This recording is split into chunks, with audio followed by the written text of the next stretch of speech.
Olá pessoal, sejam bem-vindos ao canal Conservador Patriota. Estamos aqui para mais um vídeo. O vídeo de hoje é Feminismo e Ideologia de Gênero, parte 1. Como já disse em diversos vídeos anteriores, o mundo ocidental vive uma guerra travada entre os comunistas globalistas da máfia da nova ordem mundial e os conservadores patriotas. A máfia da nova ordem mundial agrega todos os partidos de esquerda do Ocidente, inclusive o Partido Democrata Americano, as instituições transnacionais como a ONU, OMS, Unesco, etc., a grande mídia, jornalistas, indústria do entretenimento, artistas e celebridades, festivo caviar, lacradores, bancos, empresas, metacapitalistas, fundações, grandes universidades, ONGs, movimentos sociais, etc. Essa máfia tem por objetivo implantar o governo comunista, globalista e totalitário da nova ordem mundial, com um só governo, uma só religião e uma só força armada. Para que isso ocorra, é preciso destruir por completo a civilização judaico-cristã, ou seja, sua cultura, seus costumes, o modo de constituir família, suas tradições, etc., para reconstruir um novo modelo de mundo e um novo ser humano de acordo com o que essa máfia concebe, conforme o pensamento revolucionário. Essa destruição só é possível através da guerra irregular, que seria uma guerra em diversas frentes de batalha, atuando em diversos campos, para impor o progressismo, que é a ideologia comunista e globalista da ANON, e que os chamadas minorias ditas oprimidas pela sociedade patriarcal, entre aspas, teriam protagonismo, o que é uma grande mentira. Essas minorias são usadas como massa de manobra, como Lenin ensinou, com o fim de conquistar o poder. A ideologia, ela tem por fim a conquista do poder e se esconde através de modelos ideais de mundo.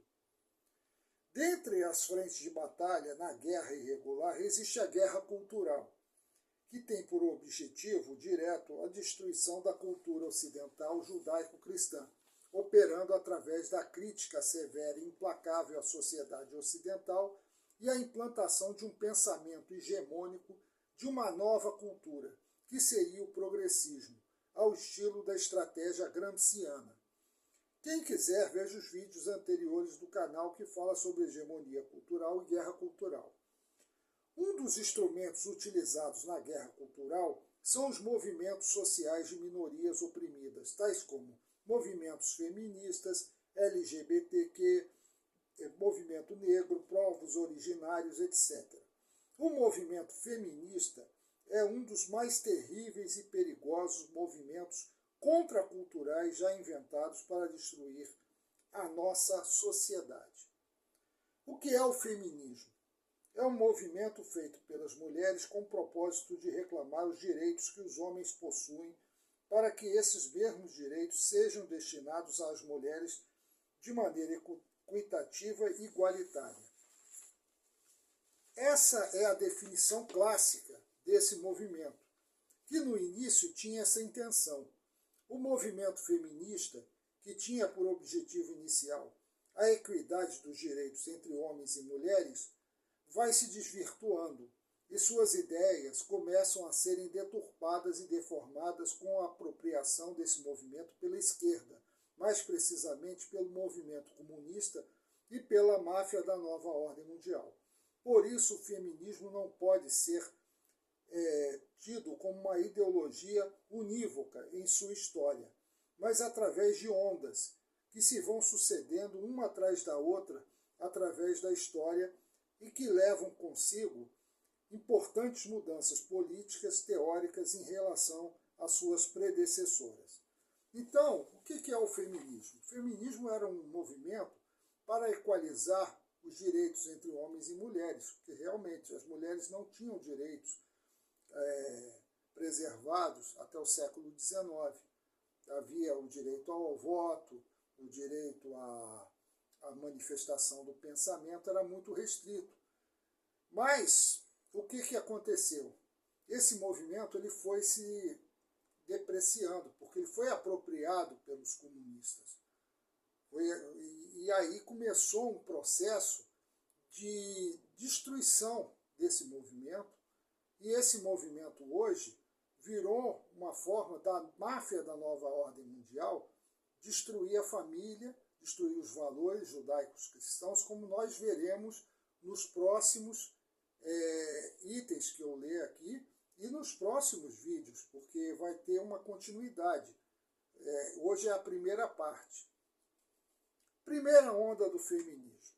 Começou no período do Renascimento, século XV e XVI, que foi o período de transição entre a Idade Média e a Idade Moderna. Mulheres de grande inteligência começam a reclamar o direito de receber educação de maneira equitativa aos homens. Essa primeira onda se expressará com pleno vigor com as novas condições sociais, políticas e econômicas advindas das revoluções liberais do século XVIII. O capitalismo liberal criou novas condições de vida para as mulheres, que passaram a ver diante de si todo um novo universo fora da vida do lar.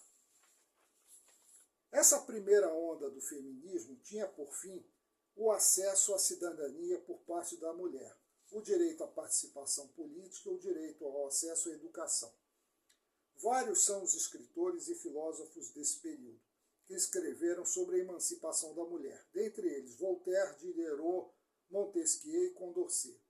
Mas foi a obra Reivindicações dos Direitos da Mulher, da inglesa Mary Wollstonecraft, centrada na igualdade da inteligência entre o homem e a mulher, escrita em 1792, que marcou o movimento feminista. No século XIX, o escritor Stuart Mill, A Superação das Mulheres, de 1869, que destacava a desigualdade entre homens e mulheres, também marcou esse período. Em 1869, surge na Inglaterra a Sociedade Nacional do Sufrágio Feminista. E em 1903, a União Social e Política Feminina. Em 1909, funda-se a União Francesa para o Sufrágio Feminino, fruto da obra da escritora Olympe de Gouges, Declaração dos Direitos das Mulheres da Cidadã, de 1791. Nos Estados Unidos, a primeira onda surge em 1848, com a Declaração de Seneca Falls, de Elizabeth Cady Stanton. A primeira onda do feminismo resultou em muitas conquistas de direitos políticos para as mulheres e no final da Primeira Guerra Mundial houve a conquista do voto universal em todos os países democráticos. Segunda onda do feminismo. Nessa segunda onda, há a introdução nefasta da ideologia socialista, marxismo-leninismo. O comunismo se apropria desse movimento. O feminismo da primeira onda, ou feminismo liberal, entendia que podia se resolver os problemas das mulheres na sociedade através de reformas eleitorais e educacionais. Para o feminismo da segunda onda, influenciada pelas ideias de Friedrich Engels, parceiro de Karl Marx e financiador do mesmo, a questão da mulher só poderia ser solucionada por meio de uma revolução violenta que acabasse com a propriedade privada e a família como instituição social. Após a Revolução Russa, destacam-se as seguintes obras sobre o feminismo. Escritos sobre a questão feminina, de Leon Trotsky, que enfatizava a destruição da família tradicional como forma da libertação da mulher. O comunismo e a família, de Alessandra Kollontai, que sugere a libertação das mulheres dos afazeres domésticos, ou seja, no comunismo havia restaurantes públicos, por exemplo, e o Estado cuidaria de tudo, que aquela mulher cuidava, como a criação dos filhos, por exemplo. A verdade é que o comunismo busca pôr o Estado no centro da vida social, totalizando todas as relações sociais, absorvendo-as e controlando as suas vontades. A intervenção estatal destruiria por completo com a instituição familiar. A libertinagem sexual seria institucionalizada. A interrupção da gravidez liberada. A sociedade comunista exige a coletivização de tudo o que o ser humano possui ou possa ter. Inclusive, os seus próprios filhos. Por isso, existe a doutrinação massiva nas escolas para que as próximas gerações se adequem à nova sociedade comunista. O resultado disso foi desastroso na União Soviética, na ex-União Soviética, né? Tanto que Stalin teve que interferir na política pública, pois houve uma redução populacional sem precedentes nessa época. Ou seja, a primeira experiência das ideias feministas, já com o comunismo interferindo, deu no que deu na União Soviética. Foi um desastre. Houve uma redução populacional imensa e eles precisavam de pessoas, principalmente de homens, para a frente de batalha durante a guerra, né, a Segunda Guerra Mundial. O que fez Stalin recrudescer, acabar com essas ideias lá na época da ex-União Soviética. Terceira onda do feminismo. Começa com a publicação do livro O Segundo Sexo, de Simone de Beauvoir, em 1949. Nesse livro, além de elogios ao comunismo, ela adota a tese de que a mulher é um conceito socialmente construído, carente de essência artificial, sempre definido pelo seu opressor, o homem. Daí a frase, ninguém nasce mulher, torna-se. A tarefa das mulheres como gênero, que busca se libertar, seria romper com o conceito cultural das mulheres e recuperar sua identidade perdida. Isso vem da filosofia existencialista de Sartre, parceiro de Simone de Beauvoir, que a existência precede a essência do ser humano, ou seja, ele é o que ele faz de si mesmo. Para eles não existe uma natureza humana. O ser humano é resultado de processos históricos que envolvem a evolução das sociedades. Essa ideia central da obra de Beauvoir é que deu origem à ideologia de gênero. Eu não vou me estender muito na obra dela, quem quiser se aprofundar, fique à vontade. O fato é que o homem é natureza e também cultura, e não só uma construção cultural, como querem fazer crer. A cultura de um povo só triunfa quando não vai contra a sua natureza, como a nossa cultura judaico-cristã. A terceira onda mudou radicalmente a questão da defesa dos direitos da mulher. Com a obra de Simone de Beauvoir, passou a haver uma distinção entre sexo e gênero. Para ela, o sexo, como fato natural, não tem nenhuma relevância, o gênero é tudo. Segundo ela, o homem e a mulher são como uma página em branco, pronto para ser escrita pelo peso da cultura. A diferença natural entre o corpo de uma mulher e de um homem não tem a menor importância para ela. Daí a frase, ninguém nasce mulher, torna-se. Ou seja, não importa o que o corpo naturalmente traz, importa como o indivíduo é socializado. Agora, como para o feminismo, a liberação da mulher não só tem que ser concretizada com a incorporação das mulheres no mundo econômico do trabalho, como os marxistas ortodoxos querem.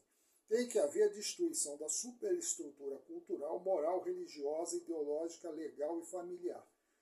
Simone de Beauvoir é a precursora do feminismo radical e da ideologia de gênero, como veremos na segunda parte do vídeo, segunda parte dessa série. Sua vida pessoal foi marcada por ser uma abusadora de alunas, às quais ela subjugava sexualmente. Ela e seu parceiro Sartre costumavam abusar sexualmente de alunas, às quais ele oferecia moradia, tanto que ela foi expulsa e proibida de dar aulas em universidades francesas. Como toda intelectual de esquerda, ela mostrava seus traços psicopatas na sua vida pessoal e sua obra revelava uma mentalidade doentia e perversa que influencia as próximas gerações de feministas. Olha, daqui para frente, a situação vai ficar cada vez mais pesada. As obras dessas feministas vão ser cada vez mais, e nós vamos ver nos próximos vídeos da série, como isso vai influenciar o mundo de hoje. Porque é aquilo que eu já disse em vídeos passados, né? Aquele ditado do Augusto Comte, aquela frase do Augusto Conte, e diz: a vida dos filósofos que já morreram influencia a vida dos vivos de hoje. Então, eu encerro o meu vídeo por aqui dizendo que daqui para frente as coisas vão ser cada vez mais vistas de uma forma mais pesada, porque os ideais feministas são totalmente abandonados para irem por um caminho completamente destrutivo e absurdo. Portanto, eu agradeço a todos, muito obrigado por assistirem, curtam, se inscrevam no canal e vamos em frente.